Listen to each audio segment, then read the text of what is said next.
Start your term. Yes, please. Yes. A very warm welcome to one and all on behalf of the Department of Psychology, Kristajoti College of Management and Technology. Start your term. Today we have all gathered here.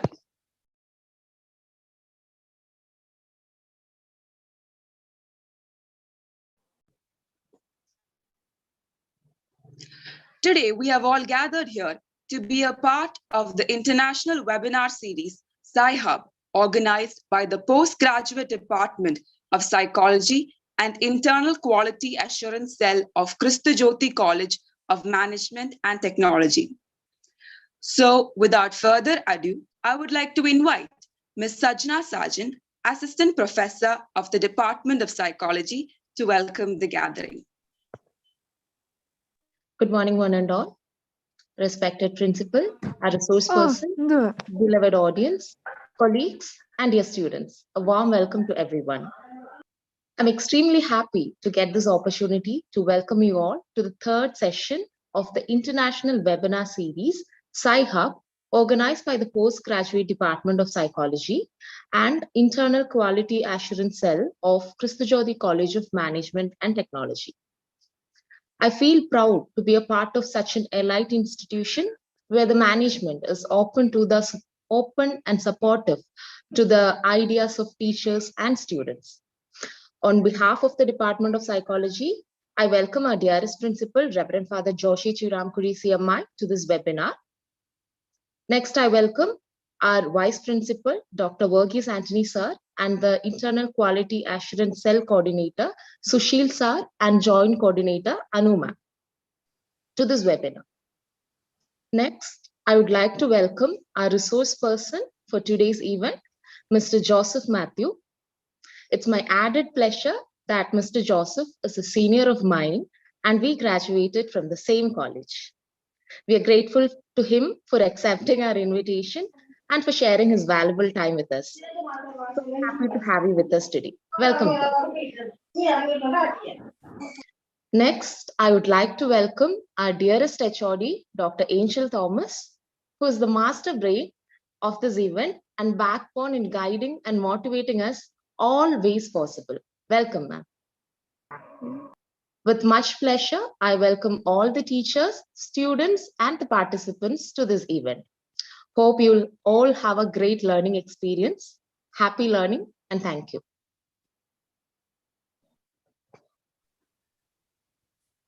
Thank you, ma'am. It is a great privilege to have Mr. Joseph Matthew, who is an established clinical psychologist, as our guest speaker for the day. I now request Agnes Susan Thomas to introduce the speaker before us. A very warm good morning to one and all present here. I am profusely happy to take this opportunity to welcome our honorable chief guest, clinical psychologist, member of Australian Clinical Psychological Society, and an eminent speaker, Mr. Joseph Matthew, to the third session of our international webinar series, Sci-Hub. He is an inspiration for many, as the accomplishments he has made are not an easy task. He had completed his undergraduation from K College Mananam and post-graduation from University of Kerala, Thiruvananthapuram. He did MPhil in clinical psychology from Kasturba Medical College, Manipal. Initially, he worked as a clinical psychologist in Kerala Health Service. Later, he marked his presence in Thrissur Government Hospital and Ernakulam General Hospital. As part of his work, he moved to Australia, and it's been more than 10 years since he started working there as a senior clinical psychologist. For the last 6 years, he has been working privately, and his works include supervision, CBT training, and clinical work. He is a trained CBT practitioner cum trainer, and he is well known for his CBT workshops in different levels. Sir, it is a privilege and honor to have you here for the third session of our international webinar series. And we are sure that we'll be enriched by this fruitful session. Thank you. Thank you, Agnes. As we are now about to begin the session, I request all the participants to post their doubts or questions regarding the topic in the chat box below, which shall be clarified towards the end of the session. The feedback form shall be shared in the chat window at the end of the webinar, following which e-certificates shall be provided to all the participants. Over to you, sir. All right. Good morning, all. And it's a evening here. It's 3 o'clock in Melbourne, Australian time. So I just had my lunch and it's about to have my evening tea. I just wanted to talk about assertiveness. And when Angel Miss asked me what you would be presenting, initially I thought, oh, I would talk about CBT. And then she told me that the participants would be mainly psychology students. And then I changed my subject. You will understand why I changed the subject to assertiveness at the end of the presentation. I'm not going to talk about, is it clear? Am I clear? Yeah. Yes, sir. Yes. Okay, thank you. Yeah. So I'm not talking about theories of assertiveness. I'm not talking about the eminent psychologists who did research on CBT. I'm just going to talk about what CBT skills is and the evolutionary background in developing these skills. So I'm not going to use any slides presentations. I will be using the whiteboard behind me. So just an introduction of what CBT skills is. Before going into the session, I just want you to think of an issue that you have with your next person. It may be a neighbor, it may be a friend that you have problem with, it may be dad or mom or brothers or sisters that you have problem with, it may be teachers. So you just pick up an issue that you have, an interpersonal issue that you have with someone, and then keep that in your mind. And so have you picked, I hope that you have picked a problem that's bothering you in your mind for some times. So that's a start. And assertiveness is a communication skill. And in the last 16 years of my practice, I have noticed that the most of the problem that people develop, interpersonal problems that they have, the problem that they create themselves and for others, is the lack of assertiveness. I will explain this way. There are three ways. That you can respond when somebody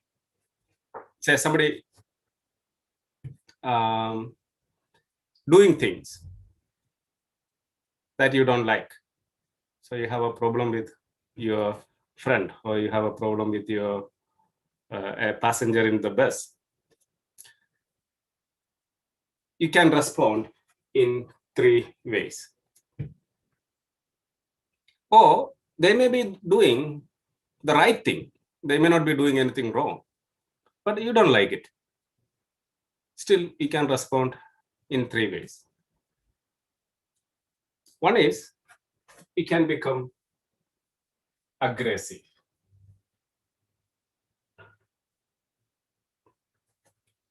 Hope you can see the board, okay? Hope you can read it.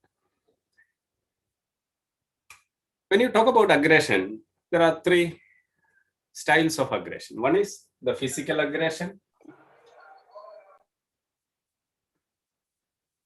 the verbal aggression, and passive aggression. You are familiar with the physical aggression, you know what it is. Verbal aggression, you know, yelling and screaming.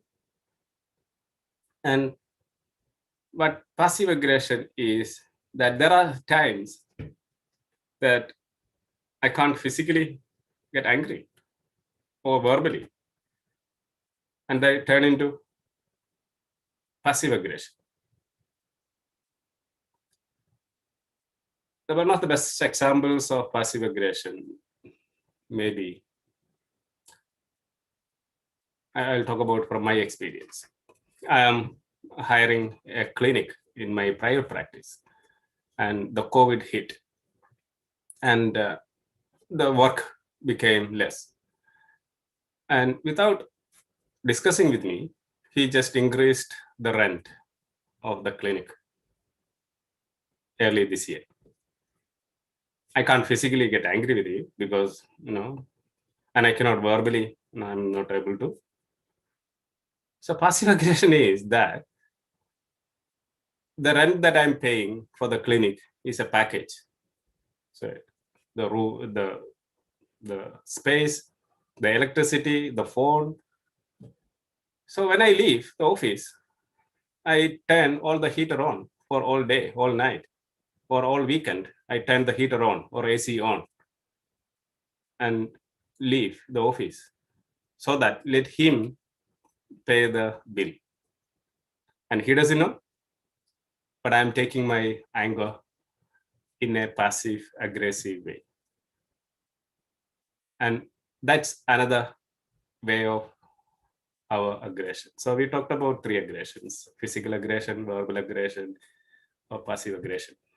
Or if when I come from work, and it's my turn to cook dinner, and my wife would be watching TV, and I'm angry that I have to cook dinner. I'm not happy the way she is enjoying the TV.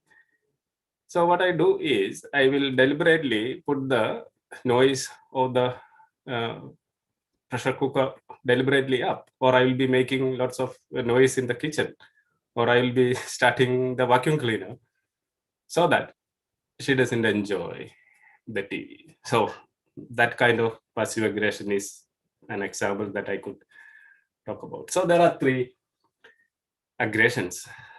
And when you are aggressive, you end up having 4 problems.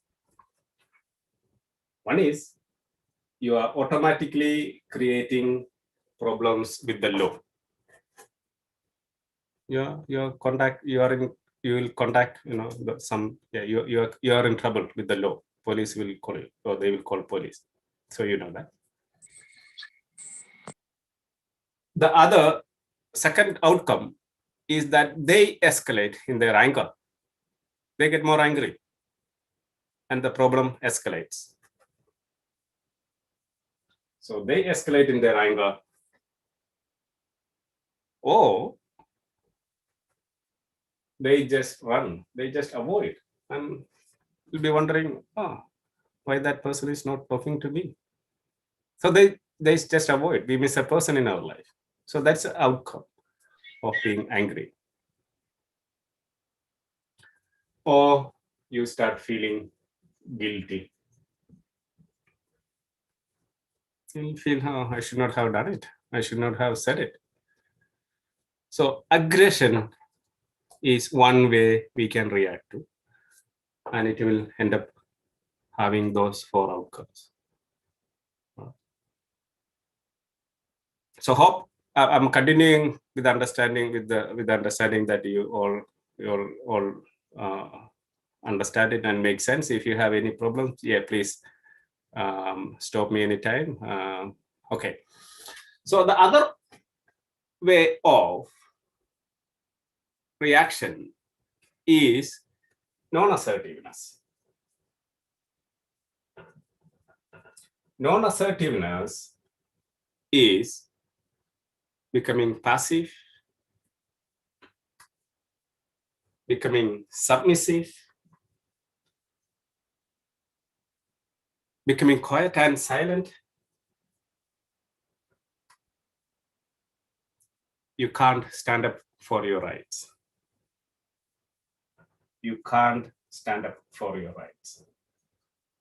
You can't say no. And you will be saying yes when you really want to say no. And you can't disagree with other people. And you will be pleasing other people. You will become a people pleaser because you can't say no. And you start bottling your emotions up. When you bottle your emotions up for a long period of time, you think that you're being used. You think that you're being manipulated. You think that you're being taken for granted. And you think that you'll be taken advantage of or manipulated. So which leads to low self-esteem, low confidence, which leads to anxiety and depression. So anxiety and depression are the outcome of being non-assertive.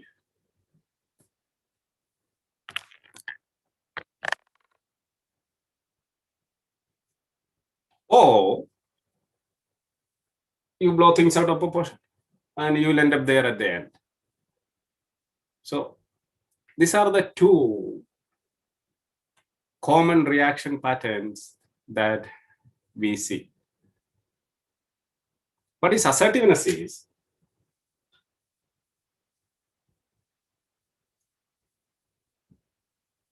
expressing your feelings. So, number 1, expressing your feelings, emotions, ideas, opinions, or thoughts. So that's a point 1. You're expressing your thoughts in an open, in an honest, in a straightforward way. So that's a point 2. You're expressing your emotions in an open and straightforward way without fear or shame or embarrassment.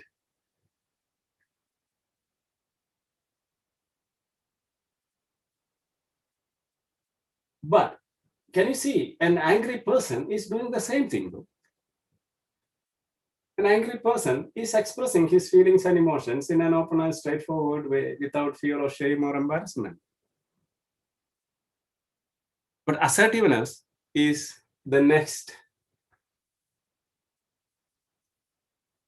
point, that you are doing it without hurting the other person.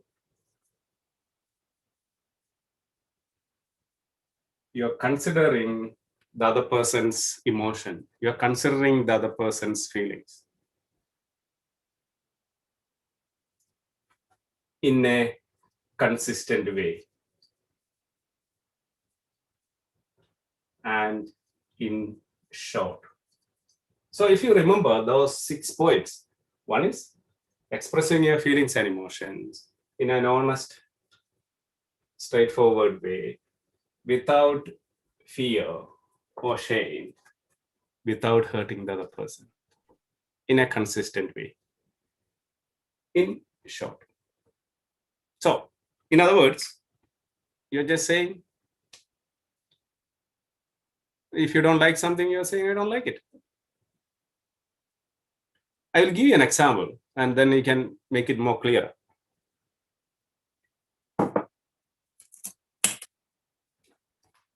And assertiveness is in 4 steps. So there are 4 steps involved if you have to be assertive. I will give you an example.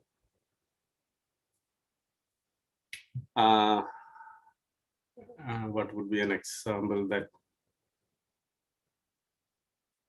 theater, you are going for a movie, and you have spent your time, you have spent your money, you have spent your energy. So you have every right to enjoy that movie. And the movie starts.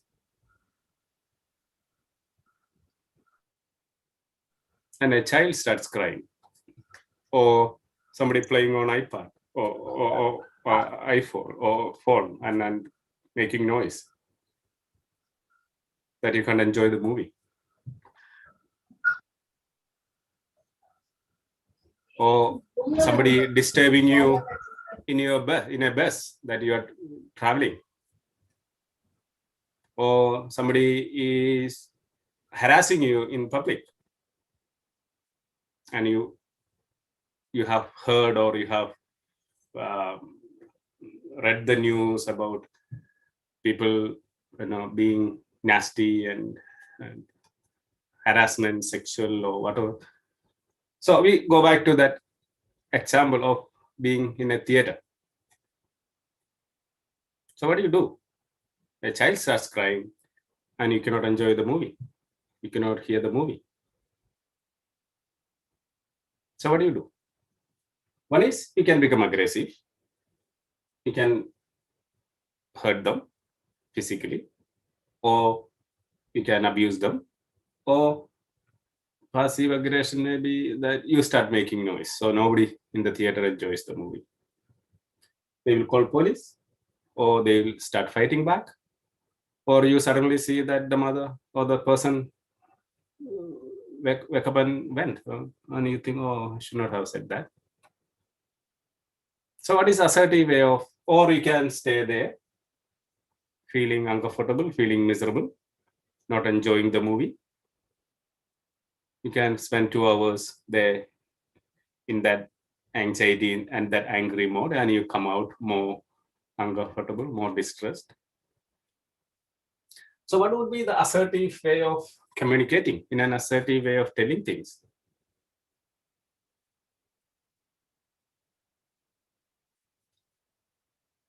Can you please keep quiet? Can you please move out with your child? Because I can't enjoy the movie. Got it?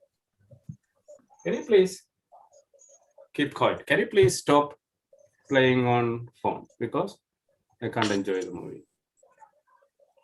Can you please stop touching me? Because I feel uncomfortable. Can you please stop saying that?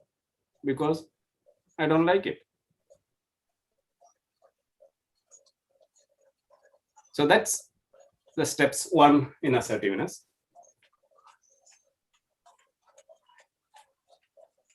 And they don't listen. They ignore you. Then what do? You are in trouble now, because you said, and there's no sign of slowing down. The child keeps making noise, or the person keeps annoying you. Then what do you do?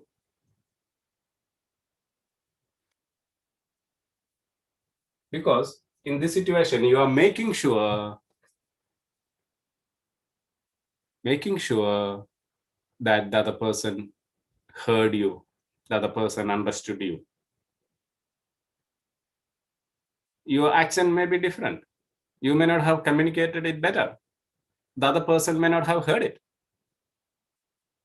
So you are making sure by asking one more time, can you please keep quiet? Because I can't enjoy the movie. And then some people say, some theorists, some assertiveness theories say that at this time, your voice, your facial expression, your tone, your pitch, your body expression, all those things that you will talk about in assertiveness needs to be higher. But I would say that, yeah, you just keep repeating one more time. So, when you read on assertiveness, you will talk about facial expression, eye contact, body posture, voice, pitch, tone. Okay, so you will read. I just want you to read on assertiveness later. That's what I just. So second time, you have repeated it one more time. And there's no sign of slowing. They keep ignoring you. Then what happens? This is where the problem is. This is where most of us get into aggression. That is where most of us tend to be quiet, run away, non-assertive. No, assertiveness is being consistent. So what would be the third step then? Assertiveness is something like this, that I told you second time now, that if you continue to do this, then I have to bring the security in. So you are saying what you're going to do next. So this is called higher order escalation. You're saying what you're going to do next. If you continue to do this, I'm going to make a complaint. I'm going to bring the security in. I'm going to file a police case against you. Or I'm going to block you from my Facebook. I'm going to, stop talking to you. I'm going for a walk. I'm not going to be in. And if you say that you're going to do something, and if they continue, then you have no other choice. You follow through. You just do what you said you would do. So this is what assertiveness is.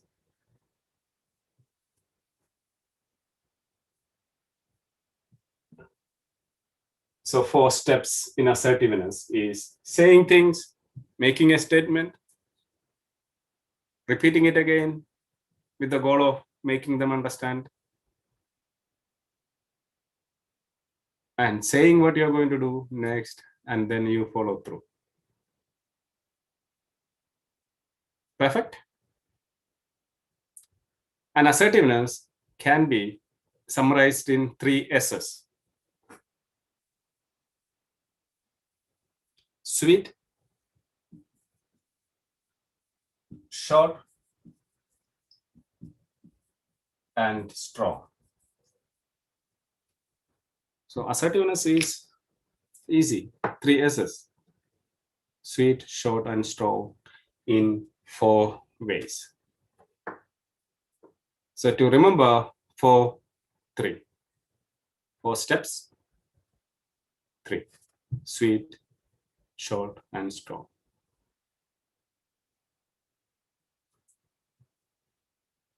And some people, you need to be honest. You need to be sincere. You don't have to lie. Some people make lies. For example, when I was in hospital, my boss would ask me, we have a short of person, can you work on a Saturday? So Saturday is my day off. So can you work on a Saturday?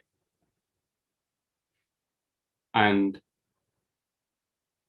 I don't want to say no to him because I'm a people pleaser. So I would say, no, I'm sick. So if you call sick, then definitely you can't work. And the boss would say, oh, no problem. But suddenly, after hanging the phone, suddenly I realized that I have promised my kids that I will take them to the park. And boss house is somewhere there. And he will see me in park playing with kids. So I'm buggered. So I cancel my promise to the kids. No. Assertiveness is be sweet and short, saying, sorry, I'm not available. Instead of saying, I'm not available, he makes up a lie and then it bites back. And you need to be short. You need to be short. You don't have to give explanations why you are not available. And this came from one of my clients. The clients, again, the work situation. Boss want him to work on a Saturday or his day off. And he says, no, I'm not available because my friend is coming from Melbourne on a train. And this person, my friend, doesn't have a car, so I need to pick him up. And I promise that I will be there. Otherwise, And the boss' immediate question would be, what time is the train? 3 o'clock in the evening.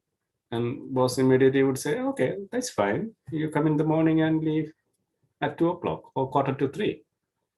Because boss, the railway station and the hospital distance is just 2 kilometers. So if you make up lies, or if you are explaining, the other person will try to find ways to manipulate you.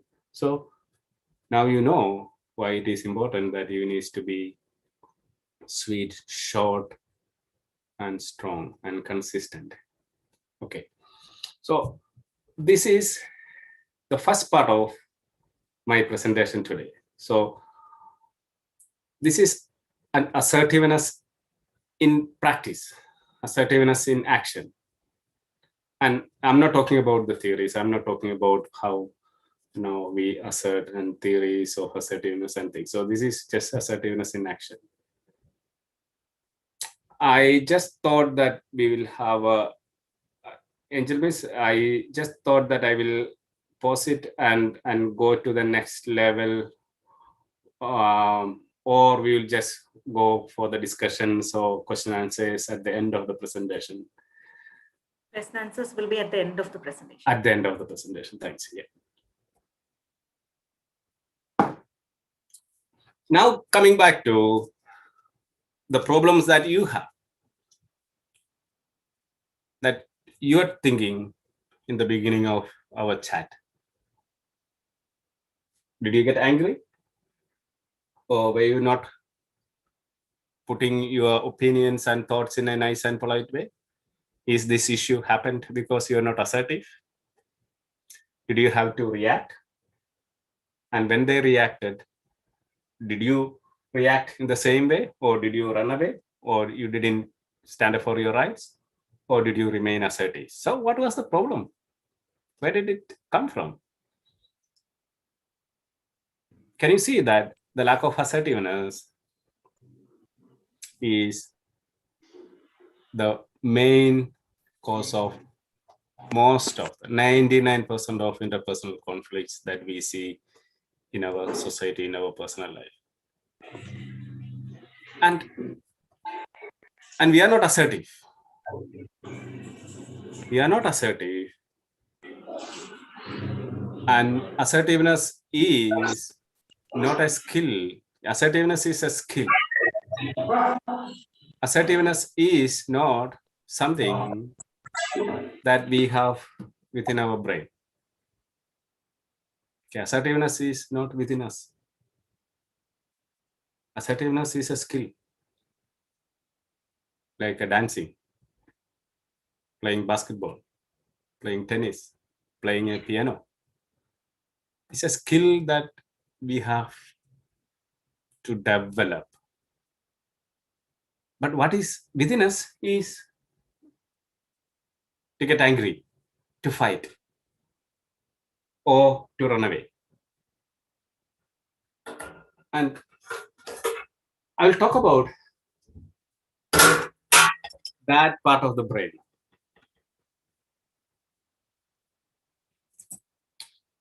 Again, I'm going to draw. I'm just to make it more clearer, more easier. Hope that this is a brain.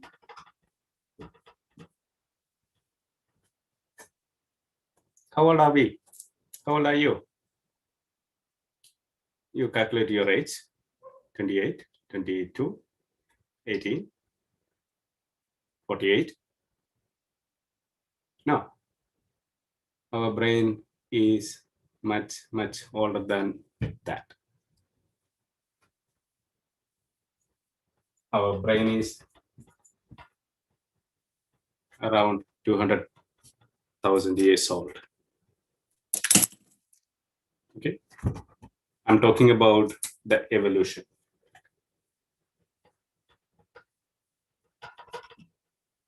Now there are evidences coming up that our ancestors were there even before. So the recent excavations leads to that we were, but definitely in the last 100,000 years, we have very clear-cut scientific fossil evidences that our immediate ancestors were Neanderthals and Homo sapiens and Homo erectus. So when you talk about the evolution, you will know this. And Neanderthals got extinct and Homo sapiens continued. And we are known as Homo sapiens sapiens. We are here in the last 60,000 years. And we stopped our wandering life. We stopped our nomadic life maybe around 30,000 years. We stopped wandering from place to place.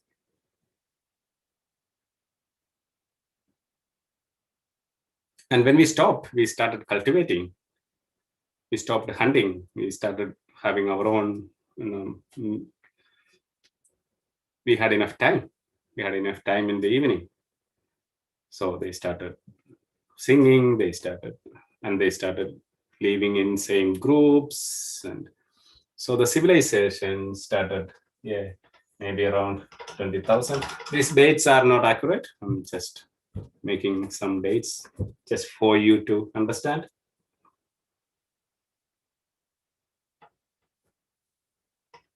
And culture, countries,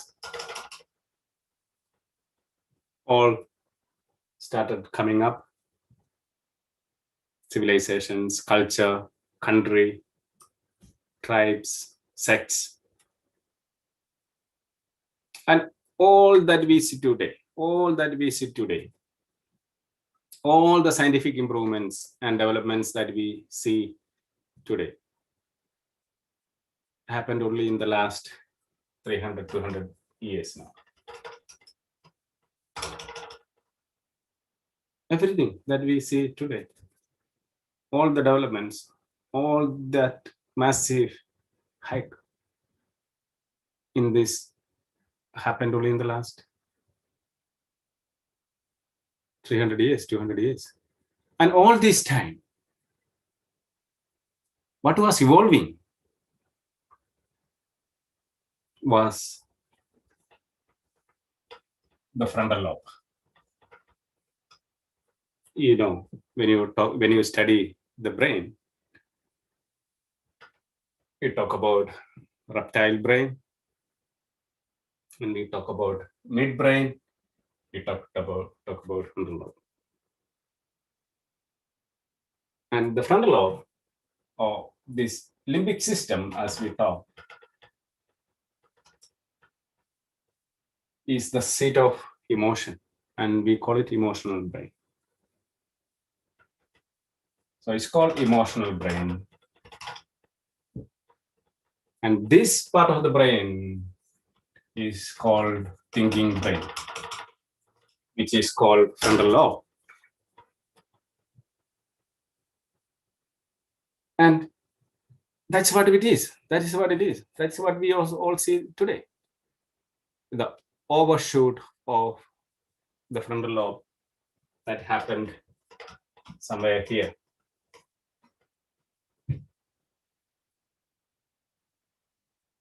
And we have an overdeveloped frontal lobe. If every species has got all parts of the brain, but if we calculate the body proportion of body weight and the proportion of the brain, if we calculate, scientists have approximately calculated the body proportion, body weight, and the proportion of the brain that they have, and they have calculated that Homo sapiens, Homo sapiens sapiens, human beings, should have almost 600 grams of brain. Do you know what is our brain weight? It's 1.5 kilo. So we have a 1.5 kilo an adult brain, and majority of them is this. And this is what makes us the super species. The ability to hold the information, and it's called working memory. You talk about working memory.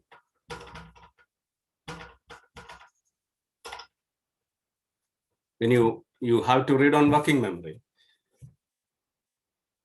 And animals, a bird in breeding season has its nest, and it forgets. Next season it has to build another nest. It doesn't have the frontal lobe. It doesn't have the working memory.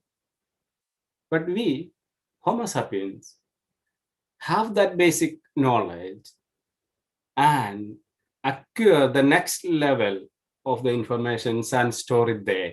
And the next level is coming from the next and adding on to. And that's what it is. That's what we see.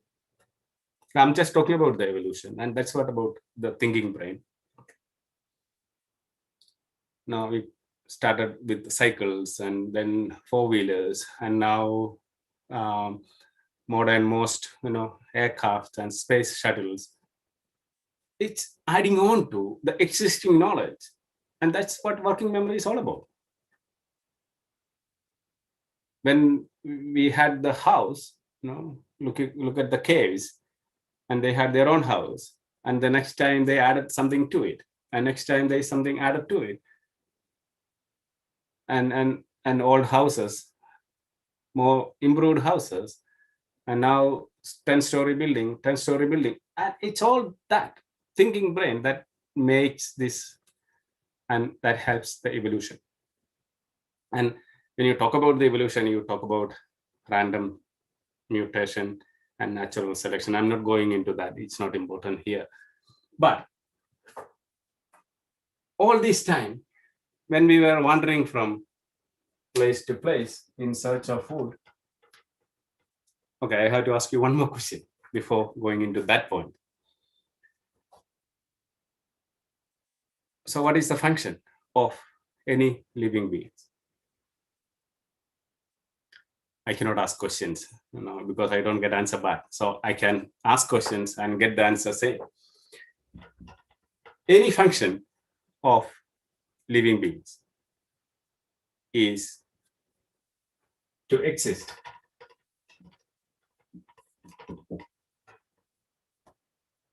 and to produce as many offspring as possible. So this is the basic function of any living beings.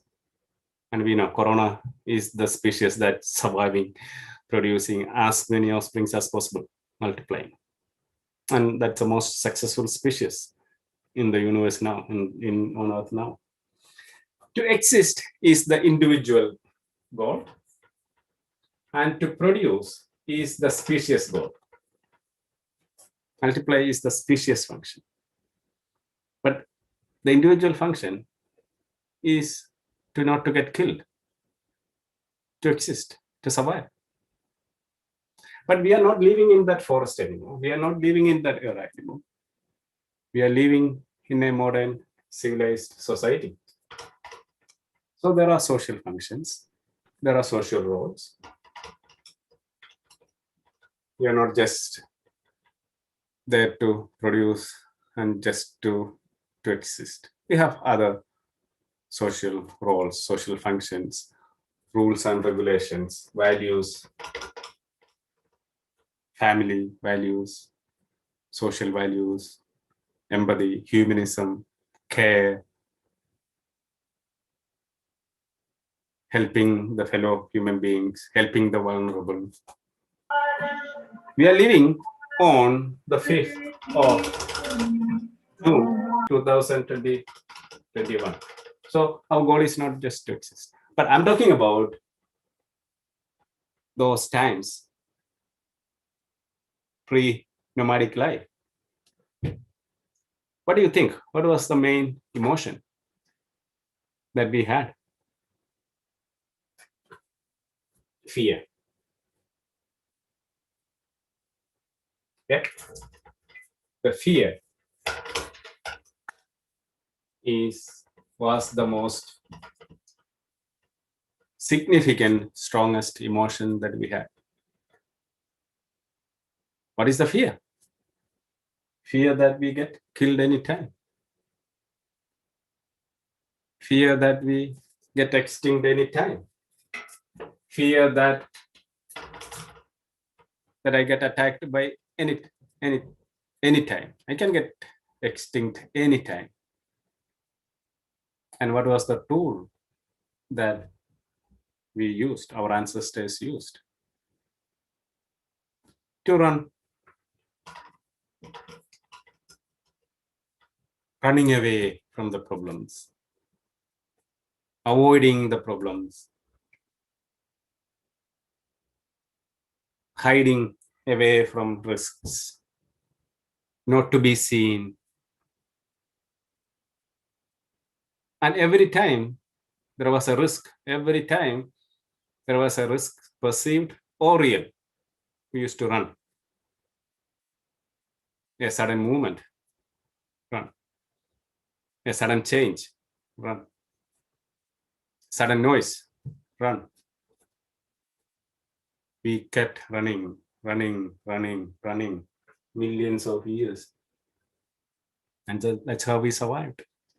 That's how Homo sapiens continued to extinct, continued to exist. And there are researchers saying that Neanderthals, our ancestors, were strong and masculine, and they didn't have the fear. So they got extinct early because they didn't run. They fought. They stood up and they got killed. They got extinct. But Homo sapiens, we have the basic fear, instinct as fear, and then we used to run.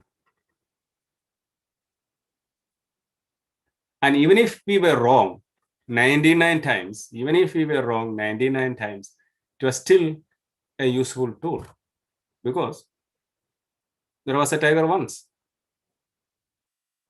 So even if that they were wrong 99 times, it still helped them to survive, because there was a risk, there was a tiger, there was a risk there. And as this brain was developing, the frontal lobes were offshooting. They started thinking that, oh, it's not a tiger, it's a calf. And they started staying. So they started thinking that, we are a group. We can fight. So they started fighting back. So what I'm saying is, These are the basic instincts that we have within our brain, and we have the same brain. We carry the same brain that our ancestors have. That our immediate instinct is to run away, avoid the risks, avoid not to be seen, hide, or fight. But we are not living in that forest anymore. We are living in a modern civilized society where there are rules, there are policies, where there are procedures. We don't have to run. What do? We develop assertiveness. But assertiveness is not within us. And this is what I said. Assertiveness is not within us. It's a skill that we have to develop. And like any other skills, but our immediate instincts would be to run away from the problems or fight. And we have the same. And then you look at a child. You look at a child.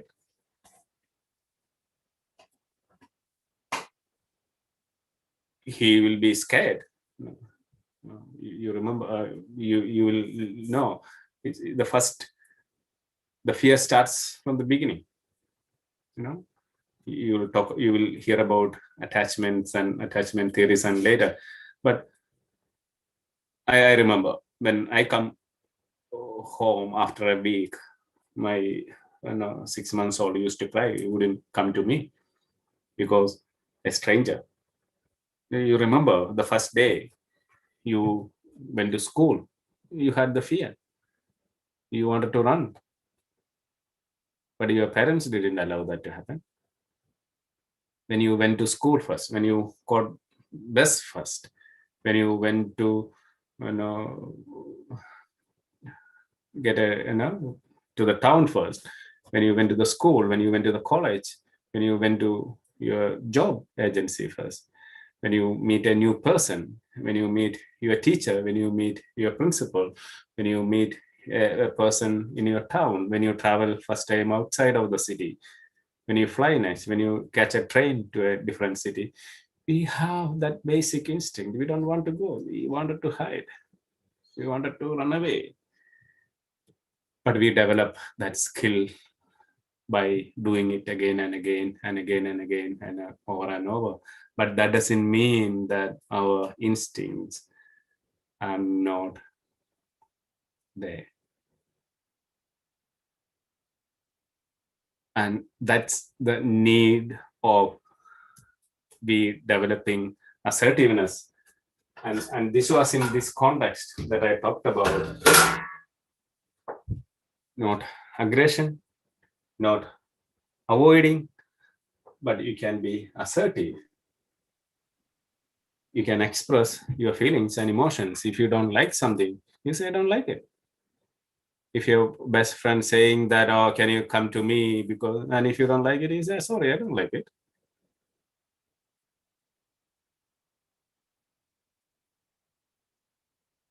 You stand up for your rights. You stand up for your opinions. You stand up for your values. And at that time, when you stand up for something, you may be wrong. You may be wrong. That's okay. But you stand up for your rights. And when you come to know that you're wrong, you apologize and move on. You cannot continue to please others. You cannot continue to please others. When you continue to please others and when you don't stand up for your rights, you think that you're being used, manipulated, taken advantage of, and that builds the anger within us, that builds the frustration within us, and either we become passive-aggressive or we become aggressive, physically or verbally, and you end up there. And in other words, if you are not assertive, you would make your life miserable, definitely, and you will make someone else's life miserable. So that's what I thought that I will talk to you today about assertiveness this is what assertiveness, but we have a brain that are not prone to be assertive. It's a skill that you have to develop. And with this, when you read on assertiveness, you will get better understanding of what assertiveness is. And with that, we can go into some discussions or question answers. Hope I made it clear.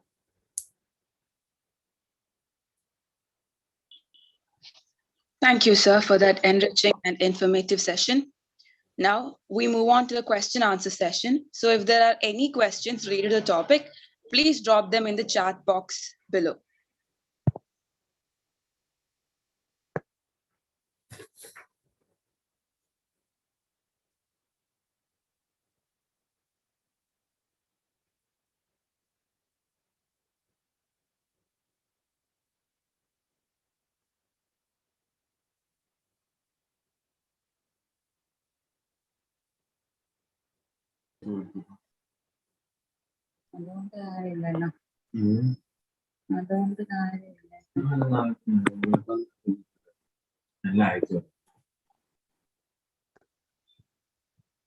Okay, Sir Sijo Joseph is asking, fear is something that we need to eschew to realize our full potential.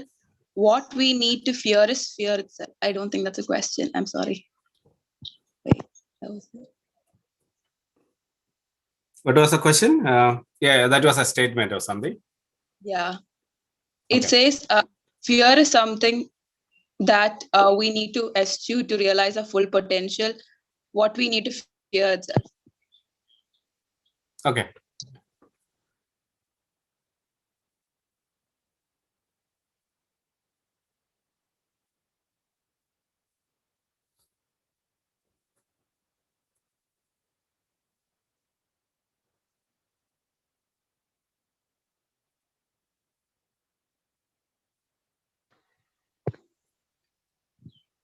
Sunu Soman is asking how I need to develop assertiveness.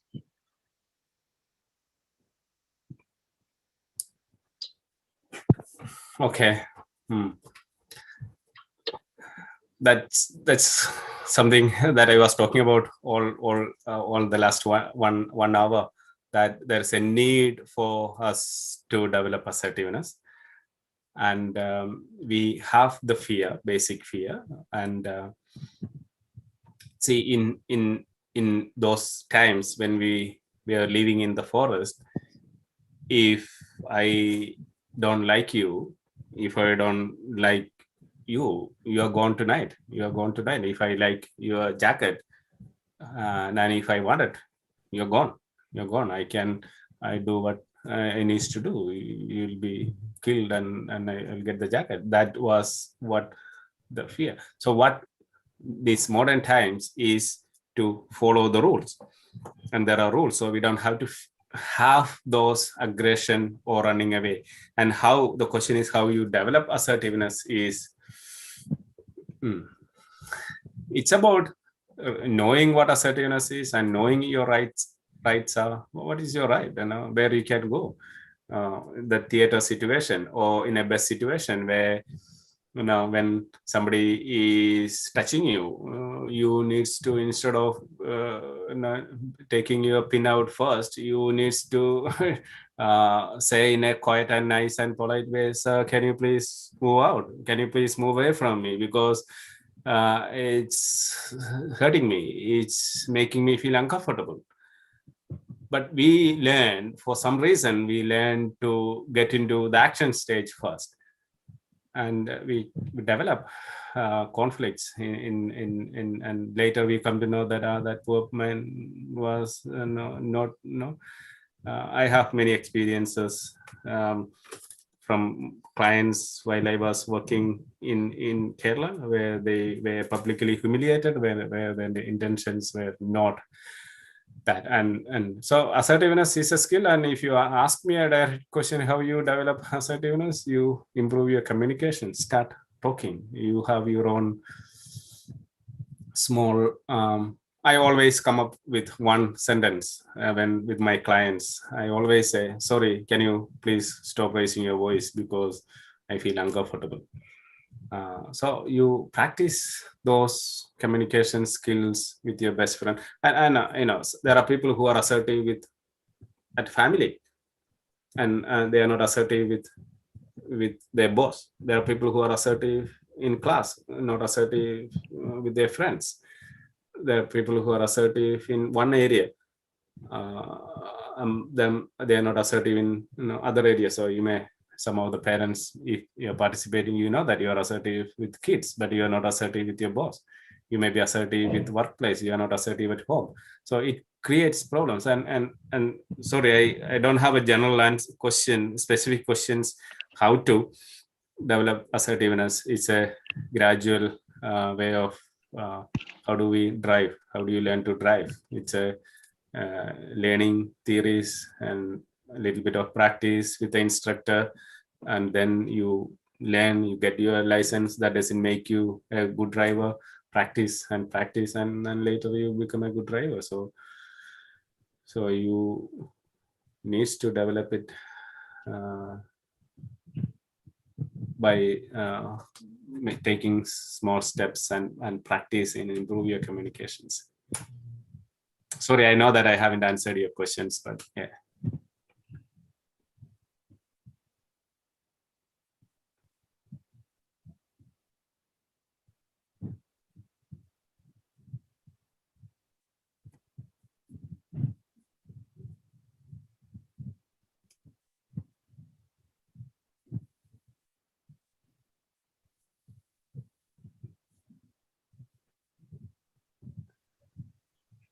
Sir, our HOD, Dr. Angel Thomas has asked, can we use assertiveness training as a therapy?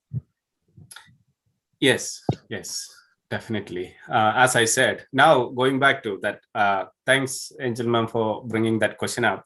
Now, can you go back to the first thing that I said? In what ways you could have improved your relationship with your friend, or with your teacher, or with your dad or mom or sister or brother in an assertive way? Now, can you look back to your own statements or your problem that you identified? Yeah, assertiveness is a therapeutic skill when it comes to interpersonal conflicts, work, marriage. Most of the marriage breakups or marriage conflicts that I come across in my private clinic, my clinic, is lack of assertiveness. We assume, and most people say this, oh, she's my wife, my husband. She assumes, we are living together for 15 years. She should know by now what I don't like and what I like. Without you telling, how do you know? That person doesn't have any magical powers to know what you think. Maybe because you were living together, because you know this person for a long time. We know that, okay, this generally we know that this is what this person likes. What at that time in your mind, what you are thinking, how does the other person know? How does the other person know? So yeah, the question, yes, assertiveness is a therapeutic skills, and it helps not only in everyday life, but and when you are not practicing assertiveness in everyday life, it creates anxiety, it creates frustration, it creates depression, and that leads to breakup of relationship, marriage, friendships. That leads to work problems. They become passive aggressive. Yeah, assertiveness is a skill that that we need to develop, and as a therapy psychologist, we should learn. We should and we should help our clients to develop assertiveness skills, and it is a therapeutic skills. Yes. Okay, sir. Mary Kuti PJ has asked, thank you for giving a very clear idea of assertiveness. In societies where people are not familiar with assertive responses, how far this will give fruitful outcome? Will it give immediate result? Interesting. See, with that question with that theater situation that I talked about, that by the time you go out and bring the security in, and the security force the kid and the mother out, and you realize that movie is over. Bad luck. So does assertiveness bring the outcome necessarily? No. So by the time you are assertive, by the time that person goes out and bring the police in or bring the security in, movie is over. What do? Bad luck. But you are walking away from that situation without any shame, without any embarrassment, and you are walking out of that crisis with the confidence and self-esteem, and that is the outcome. And this is the most important thing. This is the most important thing that thanks for asking that question. Your goal, when you are assertive, your goal is not to change someone. Assertiveness is not to make other people change their behavior. No, you don't have any police role. You're not a police officer. You're not a teacher. You're not a parent. You don't have any judiciary role there. Your goal is to stand up for your rights in a sweet, short, and polite way without hurting the other person. And then that's what assertiveness is. That is exactly what assertiveness is. That the goal of assertiveness is not to change the person. Goal of assertiveness is not to make the other person change. The goal of assertiveness is that you stand up for your rights that you think is right. Thanks.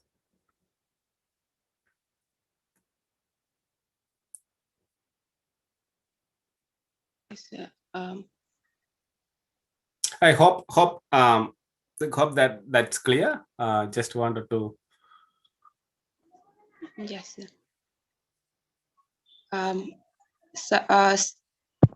Miss Sajna ma'am has asked, what if people around us tells that you're being selfish? We're actually trying to improve our skills on assertiveness.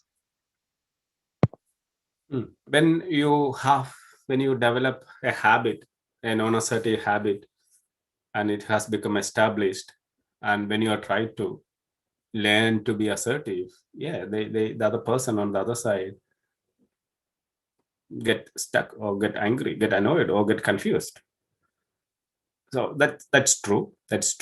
But that's where you are taking, you are polite. You are taking extra precautions by being polite, sweet, considerate to other person's emotions. I used to visit my friend every weekend in the morning, doing a bit of work in his farm, in his backyard, because he was struggling financially. So I thought that I have a bit of time and I will go and help him in his shed and help him to make money. And that helped me initially because I wanted to have some time out. And later he started thinking that it was his right that I go there. And one day I couldn't go there, and he started becoming angry. That, oh, why didn't you come? And that is where I thought, okay.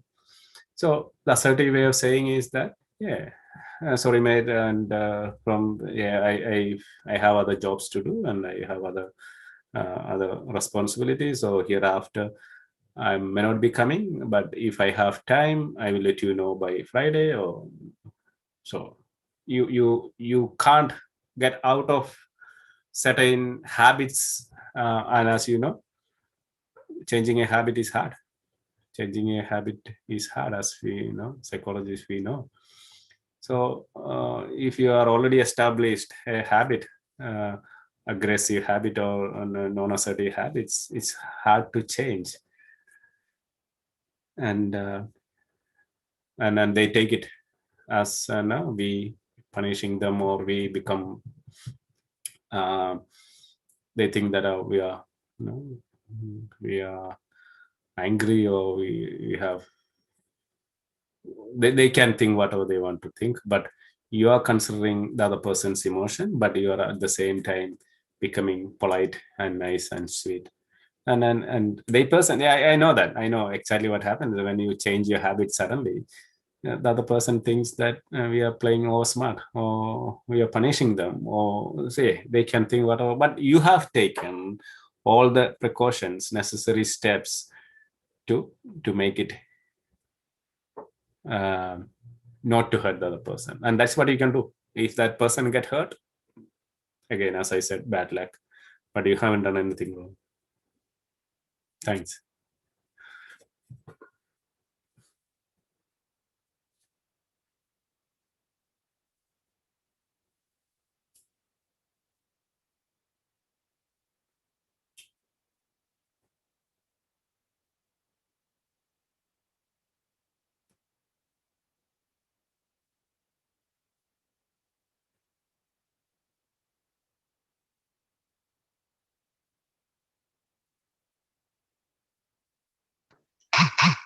Sir, Merikuti PJ has asked another question. Thank you, sir. It is clear one. One more question. Even when we say a no in an assertive way, won't people get hurt? Yeah, they get hurt. Yeah. If they are expecting something from you and they don't get that, and you are behaving against their expectations, yeah, it's hurting them. Yeah, definitely. But you are minimizing the hurt though by being polite, sweet, and short. And yeah, you can't make everybody comfortable, and that is exactly what the assertiveness is, that you are not there as a people pleaser, and you cannot please everybody all the time. And so if your goal is not to please others, your goal of life is not to please others, and you cannot please others, and if you think that you can please others, you will find your life miserable. Yeah. Hope I answered the questions. Yeah. They will get hurt when you say no. Yeah, definitely. But you have definitely followed the steps, and that's what assertiveness is. Yeah. Considering the other person's emotion, that's what I said. Assertiveness is polite, nice, and try to be more polite and sweet. And if they see that it was not sweet and polite, yeah, you can't do anything yet. And then there is a hurt feelings. I know. And you cannot please everybody all the time. No, you think that, and then that is one of the principles of life, that you cannot please everybody all the time. You sell everything that you have and give it to a poor person. There will be some other poor people or family members who will be angry with you. So you're doing the right thing, but there are people who are angry with you, right? I'm spending time here, so I think that's the best thing that I can do. Spending time with psychology students and some mental health professionals. So I think that's the right things to do, and that's the best things to do on a Saturday evening here, because I'm not working on Saturday. But my boy, he is angry with me because I didn't accompany him to his tennis play. He's angry with me. He will come back and he will have a go at me. See, so I think that I'm doing the right thing, but I'm hurting someone. I'm hurting my boys because I was not there with them. So you cannot please everybody all the time. So life is a continuous process of hurting others, and at the same time getting hurt. We will be getting hurt. We will be getting rejected by others all the time. All the time. Life is a process of. On the other side, you kill somebody. That's the worst thing you can do. You kill somebody. There will be somebody in that person's life who will be happy, who will be comfortable with that person's absence in life. So even if you do the right thing, and even if you do the worst thing, there will be people who will be comfortable with that. Yeah, my question is, my answer is yes, life is always a process of getting hurt, getting rejected, and rejecting others, and getting rejected. Yeah. Hope it's clear. Thank you, sir. I think that brings an end to, that concludes the question and answer session.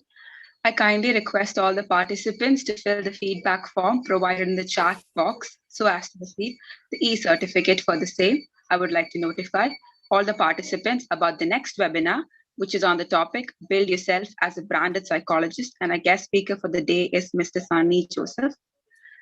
Last but not the least, I would like to invite Evita Maria for the vote of thanks.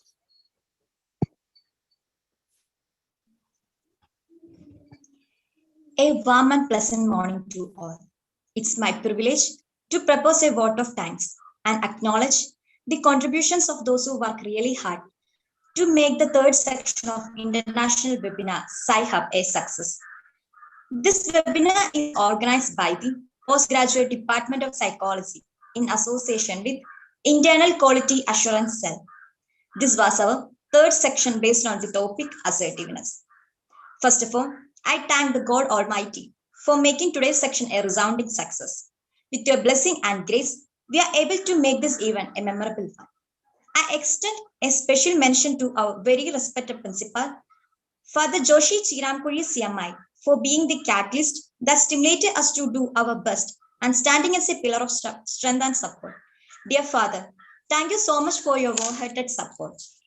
On behalf of Psychology Department, I extend my sincere gratitude to our guest speaker of the day, Mr. Joseph Matthew, clinical psychologist from Australia. Sir, we are indeed blessed and privileged to hear your words and thoughts. This will surely be going to encourage our future events. Your words have enlightened our mind and have shown a new path of learning. I express my deepest sense of appreciation. I extend my gratitude to our very loving Vice Principal, Dr. Varghese Anthony, and Krista Jyoti Management. I would also like to thank IQSC Coordinator Sushil Sir and Joint Coordinator Anu Ma'am. With a deep sense of appreciation, we thank our dearest HOD, Dr. Angel Thomas, for her untiring effort, solid support system, and encouragement. Ma'am, your days of hard work were very evident. It's our privilege to have you. I would also like to thank our program coordinators, Ms. Sajana Sajan and Mrs. Saji Sudhi. We could not have successfully completed this section without your coordination and your support. I extend deep appreciation to the people who worked behind the scene to make this event happen, our technical team. On behalf of all the students, I would like to thank all the teachers and other helping hands for your effort and your help. Last but not the least, a big thanks to all of you, all who attended this webinar. We value you and your presence. Every moment that you stay with us to make our third section of Sci-Hub a success. Thank you all. Thank you, Evita. A big thank you once again to all the participants. I hope everyone had a wonderful learning experience from today's webinar.